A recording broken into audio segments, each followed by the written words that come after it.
So welcome to tutorial 12 of the Eliezer program. We are going to study the reparation or the fixing of the elements of water, the elements of air, and the element of earth. We have studied the element of fire, but as a recap, we can remember, if we can remember rather, that in the soul of man, there are 4 elements, which are fire, water, air, and earth. And each of the elements is capable of producing good and also capable of producing evil. The aspect that produces good is the KADISHA, the holy aspect of the element. The aspect of the element that produces evil is the klipot, the dark side. And when the dark side acts in an element, we see people exhibiting bad character, bad behaviors. It's somehow disgraceful that someone who is saturated in Torah, a great Torah scholar, might fall victim of what we are saying. He could have some aspect of his soul not rectified. And he will be prone to do things that are not expected of a great Torah scholar, Fire, for instance, gives rise to pride, arrogance. And from pride and arrogance comes anger. So when you see somebody very hot, temperamental, always angry, is suffering from the impurities in his soul that are associated with fire. Because the person is arrogant, he doesn't want his secrets to be known.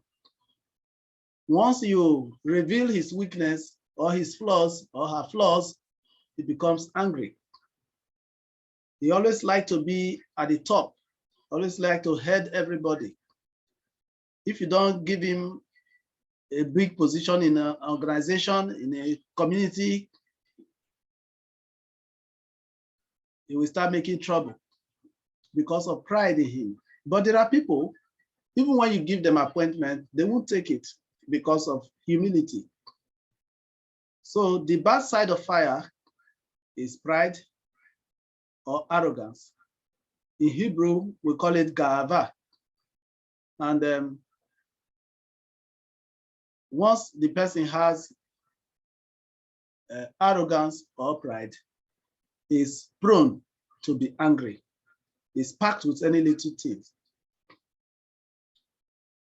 So let's come to the element of fire, which element of water, air, and earth, which are the main topics of today.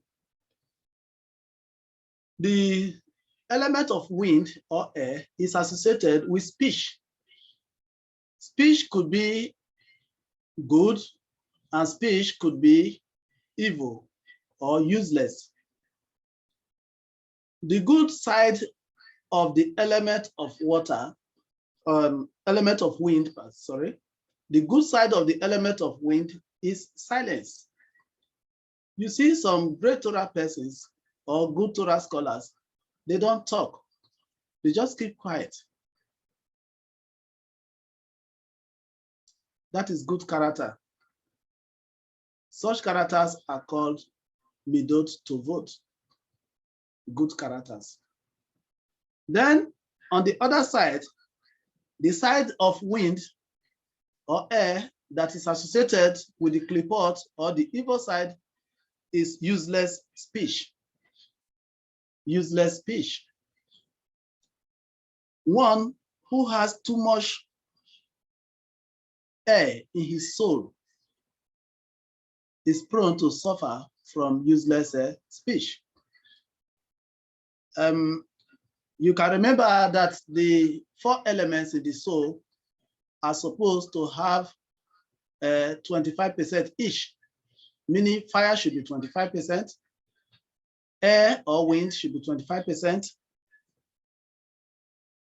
water should be 25%, and earth or dust should be 25%. So when a particular element has more than that 25%, there is bound to be disharmony, kind of infighting between the elements. The elements will not be stable.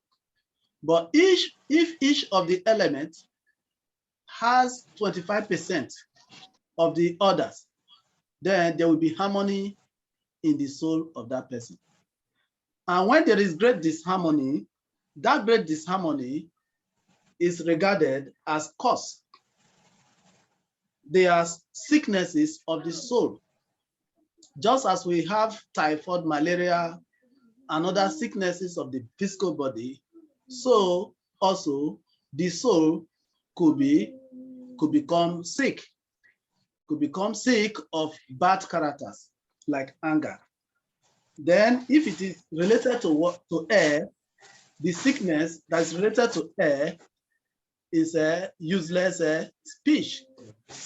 When you see someone talking beyond expectation, the person could be a great Torah scholar, could be a learner, could be anything, might not even be a Jew, but some of these people have good characters too.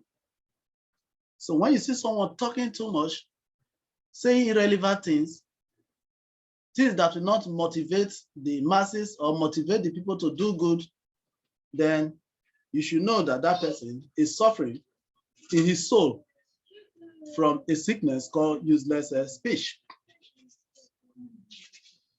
What is useless speech in Hebrew? How do we call useless speech in Hebrew? We call it Sicha Betela. Sicha Betela. So Sicha Betela means useless speech. What is the root of Sicha Betela? Where is it from? From the wind element comes useless speech. This kind of speech is also known as idle chatter. Idle chatter, talks that will not take you anywhere. Speeches that will not take you anywhere, will not improve you. No, these are idle chatter. That is talking about needless matters which have no bearing on anything, neither spiritual nor physical. The other side of useless speech is silence. So one might be asking, if in my soul I have that sickness called useless speech, what is the solution? The solution is silence. Please remember this. The solution is what? Silence. So we are doing this because we really want to improve. Many of us have been practicing Torah for years, but we have not really worked on our characters. We disgrace ourselves when we come to in the midst of others.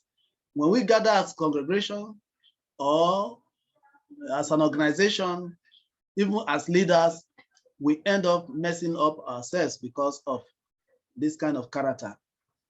You go to synagogue, you see 2 women or 2 men gossiping somebody in the synagogue, talking about another person, talks that will not yield anything, that will not promote the growth of the synagogue or the growth of any individual. These are useless speeches. And it comes from the element called wind inside the soul of the individual. So it's not something that is external. When somebody talks anyhow, it's not something that is external. It's not something that can be related to, is the one that is responsible for my thoughts. No, it's your decision. You are deciding to do that because it's ingrained in your soul, it's hidden in your soul. That is how you are made. From useless speech comes the following. Now let's break it down. What defines useless speech? Speaking words of flattery. When you speak words of flattery, you are doing what? Doing Sikha Betela. When you tell lies, you are doing what? You are doing Sikha Betela. When you speak evil things or evil tongue about others, you are doing what is called Lashon Hara. And Lashon Hara is also part of Sikha Betela. What is Lashon Hara? Lashon Hara is you are trying to reduce somebody's image. You are trying to talk about somebody so that people will not have regard for the person. You are trying to reduce somebody so that you will be elevated. That is, you are trying to elevate yourself. Because you know, when you talk bad about the other person, people will have great regard for you. That is evil speech. That is Lashon Hara. Sometimes people do Lashon Hara about themselves by maybe, which is very common in our midst, when you ask somebody, how are you? Oh, say, brother, it better pass die. So it better pass die, yeah. So that is Lashon Hara against yourself. Somebody is asking you of your condition, you are saying it better pass die. Or now die we do, our life don't finish. Such speech is not good for you. So these are branches of Sikha Betela. And this particular one is on Lashon Hara. And we have been taught that Lashon Hara kills three people: the one who speaks it, the one who listens, and the ones who is spoken about. That is Lashon Hara. What Lashon Hara can do. Speeches such as boasting. Another form of Sikha Betela is boasting. It is not bad if you announce your achievement, but on what ground are you announcing the achievement? Makes it either Sikha Betela or not. If you are with your Torah students, you are teaching them, you are trying to enumerate, so time, from so time, we are able to achieve this, we are able to achieve this, let's do more. And if that is your intent, then you are not guilty of a Sikha Betela. But if you are saying, oh, I am a great Torah scholar, I know I went to great yeshivot, and I think I'm better than you, what are you doing? That's useless speech. If you are feeling that, oh, I'm from a French-speaking African country, you are from English-speaking African country, my country is greater than your own, you are even boasting of your colonial masters, that is evil speech, useless speech. So that is these are some of the things that we are sick of in our soul. You can imagine two Africans talking to each other. One is looking at himself different because his colonial master is English. The other one is looking at himself different because his colonial master is French. So they tend to belittle each other. This one is feeling these French-speaking people. This was English-speaking people. Even in our tribal interactions. Today, you see many tribes in Judaism. By the time you feel your own is special, and you speak bad about other tribes, and you boast of your own at the detriment of other tribes, what are you doing? That is Sikha Betela. That's you boast of your own tribe. You boast of your own team at the detriment of another person. It's Sikha Betela. So the purpose of this yeshiva is to groom the sages of today from Africa, inside Africa, and they can even live in Africa as sages. And this means we have a lot to do with our character. When we build our character, we'll be able to overcome all the challenges. We'll be able to outsmart, to beat all the challenges anyone might place in front of us. So, boasting is not good. Announcing your achievements or self-aggrandizement is not also good. Don't announce your achievements. Allow the achievement to announce themselves. But in case you are using it as teachings, or you are using it to teach your students, you can talk about the things you have achieved in order to achieve more. As I am talking, please, if you have a question, don't hesitate, don't delay. You can ask me, pause me and ask me. I will reply you before we move further. Don't wait till the end of the session.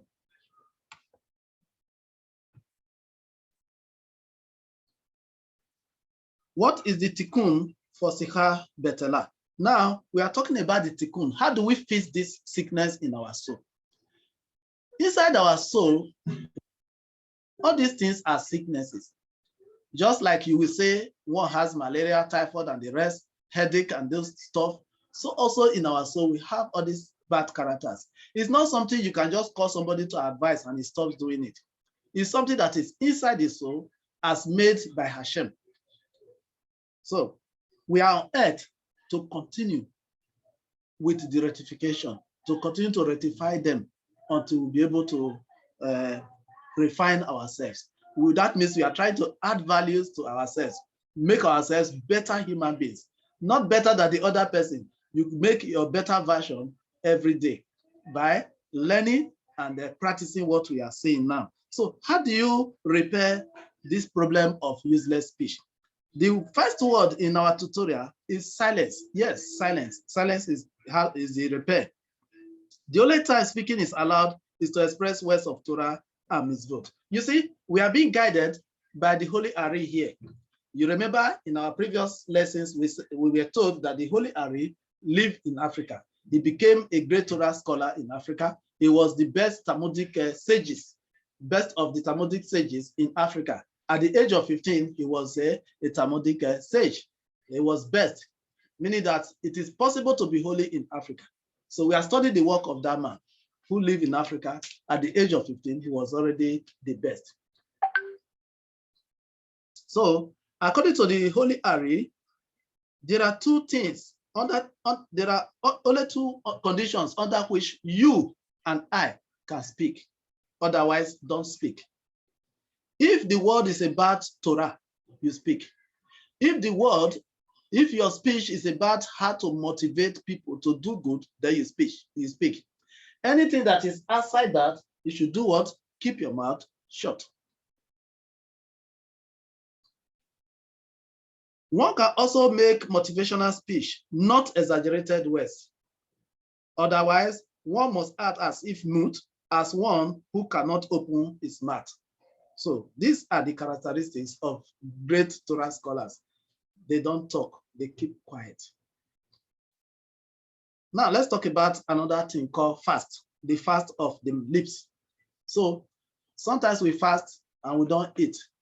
In this fast, this is the fast where we don't talk. So remember, we are talking about how to repair the soul of the sickness called useless speech. The repair is in Hebrew called Tanit Dibor. Tanit means fast. Dibur means speech. Remember, Divarim in Torah, or Divar means speech or words in Torah. Tanit Dibor means speech fast. Is refraining from speech necessary? Yeah, it's very, very necessary. It's a characteristic of one of the characteristics of great sages. They don't talk, they keep quiet. Even here in Africa, when we are growing up, our parents used to do it. You will see them sitting and they don't talk. They don't just talk. I don't know of many people, but I saw my dad doing that. Even at that moment, when you ask him questions, he will not answer you. He will just keep calm without talking. He practices every evening. He doesn't talk. So some of these things are what are practiced in Africa too. They know the importance. How is fast of the lips observed? How do you fast? Do the fast of the lips. These are great practices. If you practice them, you will see yourself moving to a higher spiritual level. When we say holiness, holiness is not just kind of what you see in many, many places. It's an inner thing. If you have that ability to fast from speaking, maybe 1 hour, 2 hours, 3 hours, then you are growing spiritually. If you don't have the ability, it means based on this sickness, you are not growing. So these are things that you practice. Feast a Tanit Dibor a few hours a day. So every day, feast some hours that you will not talk. Some hours you are not going to answer the telephone. Some hours you are not going to do anything like speech. If you are alone, you can lock up yourself and not talk. Do it 1 hour, 2 hours, and so forth. There are people who can do it for a whole day.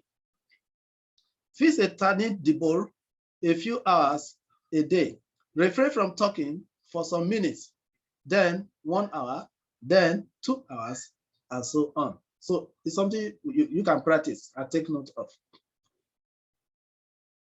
Can one truly become holy through the observance of Tanit Dibor? This one is a long one. Let me read for you from our scriptures.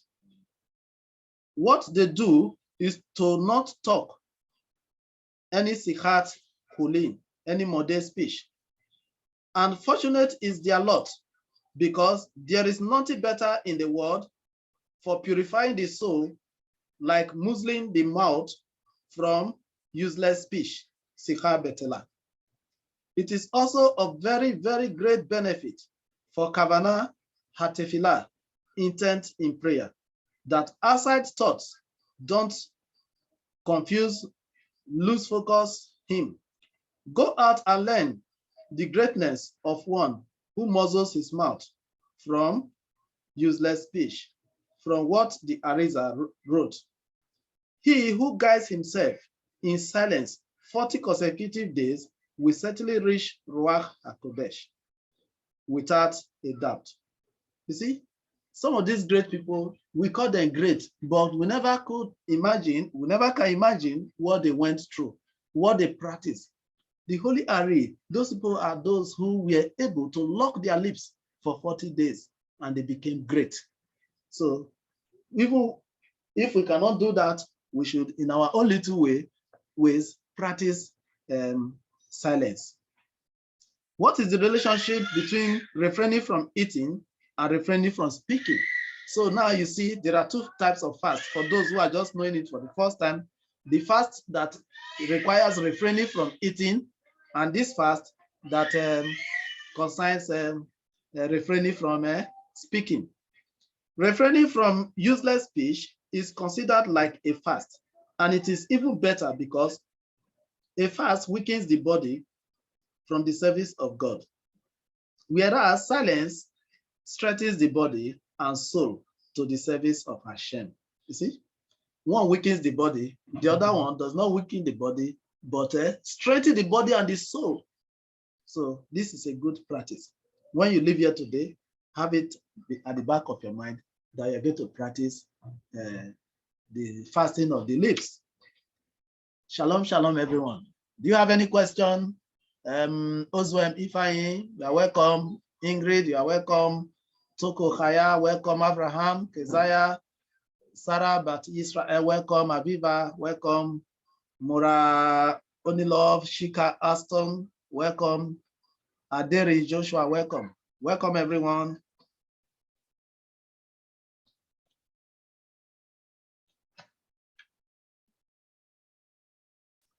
Now, we are through with the little we intended to learn on wind. Let's talk about water. You know, after talking about water, we still talk about earth, if there is time, or in the second segment. Now, we mentioned fire, we mentioned air, now we are talking about water. In the soul of man, there are all these 4 elements. And when water is beyond 25% in the soul, what happens? There is going to be, or there is bound to be, disharmony in the soul. And if there is disharmony, the person, the owner of that soul, the person that carries that soul will behave abnormally. And such behaviors are called midot ra'ot, bad behaviors. One of those bad behaviors associated with water is called lustful desire. Every now and then we see people who want to enjoy themselves very well, beyond normal. They really want to take the pleasure of everything that is pleasurable in this world. They really want to enjoy it. They don't want to miss it. You know, all kinds of pleasure. When it comes to music, they do it in excess. When it comes to eating, they do it in excess. When it comes to dating male or female, they do it in excess. When it comes to buying big things in their life, they do it in excess. So this lustful desire is rooted, is connected to the element of water in the soul. It can be corrected. The water element is the source of lust and desire for excessive pleasure. This is because water causes all manner of pleasurable things to grow. What are the offshoots of lustful desire? When somebody has lustful desire, what happens? How does the person behave?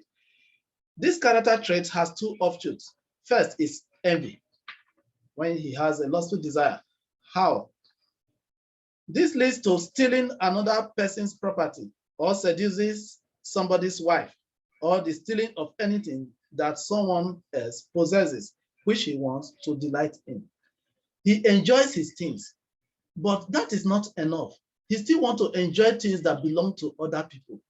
Is this somebody's money? He will steal it. Is this somebody's wife? After enjoying his wife, he would also like to enjoy the wife of his neighbor, the wife of his friend, the wife of his colleague. Is she a woman? She would like to enjoy her husband and also enjoy the husbands of others. So that is what lustful desire can do. Desire for too much pleasure can do. Jealousy. If his friend is worthy or the like, which he wishes he could, he will harbor jealousy towards him. He will be jealous of the friend. Whatever the friend is doing, he will not show appreciation or love for the friend. Instead, he will be jealous. There are people who really jealous us, irrespective of whether we are right or wrong, whether we are doing good or bad. They just jealous us, and that is all. Now, tell us more about the desire for excessive pleasure. That is what is in the handout. Some persons have lost an excessive pleasure, desire for pleasure. Their souls are never satisfied with their desire. They are always asking for more and know not what moderation means. Some are of a pure heart and don't desire more than what is necessary for the physical body. Some are satisfied with small money, little food, moderate romance and sex, basic clothing, and so forth. Torah wisdom. He that loveth silver shall not be satisfied with silver. That is Ecclesiastes chapter 5, verse 9.